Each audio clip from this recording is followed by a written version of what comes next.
Our fear of heights can kick in on very steep descents and riding off ledges, but a few handy techniques will have you going down in style. Body positioning. You'll have your body to the rear of the bike, sometimes to the point where your butt is pushing the rear fender onto the rear tyre.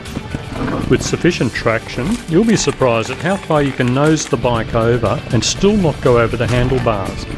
Your arms will be almost straight, but try not to lock your elbows as you'll still need to be able to steer. As the descents get steeper, put some of your balancing practice into action and go as slow as possible. This will be very handy when it gets very steep.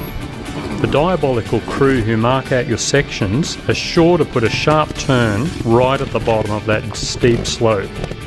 Most of the time we grip the bars tighter than needed, but if a downhill run is uneven, it can pay to keep a good hold on those bars. A small rut or bump can rip the bars from your hands.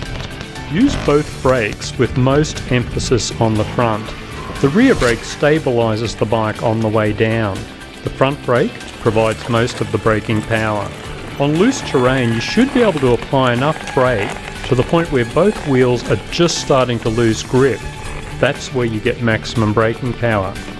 It can be handy at times to lock up the rear wheel to slide the bike around if there is a turn on the slope or right at the bottom.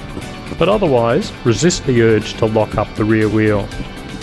Having one finger on the clutch is useful as you can pull the clutch in if the rear wheel locks up to avoid stalling. Alternatively, just pull the clutch in and don't worry about engine braking. Drop-offs. If there's a drop-off too steep to clear your bash plate or skid pan, you'll need to de-weight the bike to clear it. On a steep descent, you usually don't want to build up extra speed, so you will just release the front brake before you reach the drop-off. Your front suspension will decompress and you can just pull back on the bars enough to lighten the front end to clear the drop-off. However, if there's a clear track after the drop-off, you can simply launch the bike off and treat it as a jump. You may need to jump the bike on a steep descent, in which case you need to keep the front end low. This is definitely an advanced move and something you will want to build up to slowly.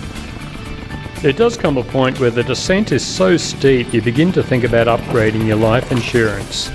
When caution is the better part of valour, simply take the 5 points and learn to live and ride another section. If it all goes wrong, don't worry about siving the bike so much. Throw the bike to one side and look after yourself. There's no point cartwheeling down that slope with your bike trying to perform surgery on you.